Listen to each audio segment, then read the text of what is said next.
ৰাজ্যৰ কোভিড পৰিস্থিতি এতিয়াও উদ্বেগজনক। ৰেড জোনত থকা 7খন জিলাৰ পৰিস্থিতি সামান্যতমো উন্নত হোৱা নাই।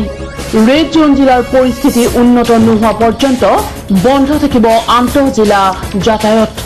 ইণ্টাৰ ডিষ্ট্ৰিক্ট যেটো আমাৰ কানেকশ্যন তাক আমি বন্ধ কৰি ৰাখিছোঁ। বৰ্তমান হেতু খুলি দিব পৰা অৱস্থাত নাই, কাৰণ নহলে গোলাঘাটৰ কেছ নগাঁও শিৱসাগৰত গুচি যাব। আকৌ আমি ঘূৰি গৈ একেটা পৰ্যায়ত পাম। যেতিয়া অসমৰ গোটেইকেইখন জিলাতে কোভিড কমিব তেতিয়াহে আন্তঃজিলা যাতায়াত আমি খুলিব পাৰিম। অসমত টোটেল 2300 কেছ আছে, তাত 1300 কেছেই এই 7-8খন জিলাৰ পৰা হয়। গতিকে বাকী 32খন জিলাত ইমান কেছ নাছিলে, কিন্তু সেই 7-8খন জিলাৰ কাৰণে আমি কষ্ট পাই আছোঁ।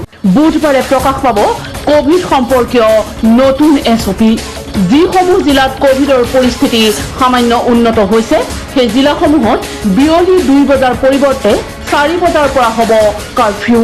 অৰ্থাৎ বিয়লি 2 বজাৰ পৰা কাৰফিউ থকা একাংশ জিলাত কাৰফিউ শিথিল কৰা হ'ব বিয়লি 4 বজা পৰ্যন্ত। 7খন জিলাৰ উদ্বেগৰ কাৰণ হৈ আছে। বাকী জিলাসমূহত আমি 4 বজালৈকে 3 বজালৈকে দোকান খুলিব, 4টাত কাৰফিউ হ'ব। গতিকে এইটো আমি অহা বুধবাৰৰ পৰা বাকী সকলো জিলাত কৰিম, কিন্তু য'ত 100ৰ ওপৰত কেছ আছে তাতে নকৰোঁ। অৱশ্যে গুৱাহাটী মহানগৰীত সন্ধিয়া 5 বজাৰ পৰা অব্যাহত থাকিব সান্ধ্য আইন। গুৱাহাটীত কোভিড আক্ৰান্তৰ সংখ্যাই 250ৰ সীমা পাৰ হ'লেই বিপদ হ'ব বুলি মন্তব্য কৰিলে মুখ্যমন্ত্ৰী ডক্টৰ হিমন্ত বিশ্ব শৰ্মাই। কামৰূপ যিহেতু ডাঙৰ চিটি, ইকনমিটো ইয়াত বহুত ডিপেণ্ড কৰে, গতিকে 250লৈকে আমি ৰাখিছোঁ। আৰু কামৰূপ মেট্ৰ' বুলি যিবিলাক কেছ আমি ৰিপৰ্ট কৰোঁ সব কামৰূপ মেট্ৰ'ৰ কেছ নহয়। নলবাৰী বৰপেটাৰ পৰা যি মেডিকেলত আহে, মেডিকেলতো চিনাক্ত হয়, নাৰ্ছিং হোমতো চিনাক্ত হয়।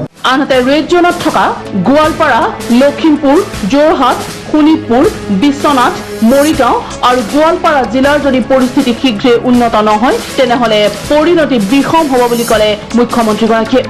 আৰু এই 7খন জিলাৰ কোভিড পৰিস্থিতি নিয়ন্ত্ৰণ কৰাৰ বাবে আজি জিলাখনৰ আৰক্ষী অধীক্ষক আৰু উপায়ুক্তৰ সৈতে মুখ্যমন্ত্ৰী আৰু স্বাস্থ্যমন্ত্ৰীয়ে অংশগ্ৰহণ কৰিব এখন ভিডিঅ' কনফাৰেন্সত। আনহাতে ৰেড জোনত থকা গোলাঘাট জিলাত আৰক্ষীয়ে ৰাখিছে তীক্ষ্ণ নজৰ। আন্তঃজিলা যাতায়াতৰ উপৰিও গোলাঘাট জিলাত বিনা কাৰণত টহল দি থকা লোকসকলক একিকনি দিছে আৰক্ষীয়ে। সৰুপথাৰত শনিবাৰৰ দিনটোতে আৰক্ষীয়ে বহু নিয়ম ভংগকাৰীক বিহে জৰিমনা। আৰু শনিবাৰৰ দিনটোতে সৰুপথাৰত আৰক্ষীয়ে প্ৰায় 1.5 লাখ টকাৰ জৰিমনা বিহে বিভিন্ন আইন ভংগকাৰীক।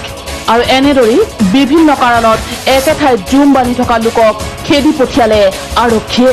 গোলাঘাটৰ লগতে সকলোকেইখন ৰেড জোন জিলাতে এতিয়া আৰক্ষীৰ কটকটীয়া পহৰা।